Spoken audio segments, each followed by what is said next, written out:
جماعت زندہ باد. کس کی ہمت کی بات.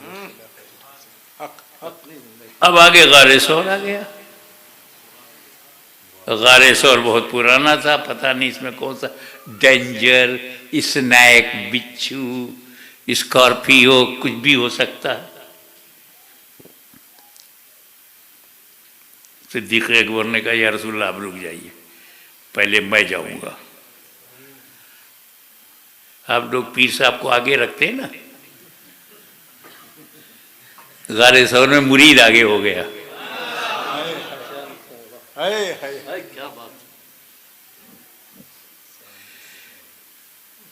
کہ اگر کوئی سانپ ہو، بچھو ہو، ڈینجر، کوئی کیڑا مکوڑا ہو تو غلام کو نقصان پہنچے، آقا کو نہیں. سبحان اللہ. پھر کیا ہوا؟ اندر صدیق اکبر گئے، دیکھا ٹو مچ ربش، کچرا، گند، سو مینی ہولس. کلین کیا، صاف کیا ابو بکر صدیق نے.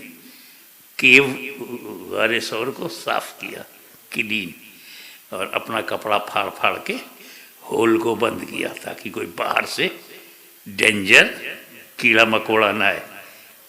بند.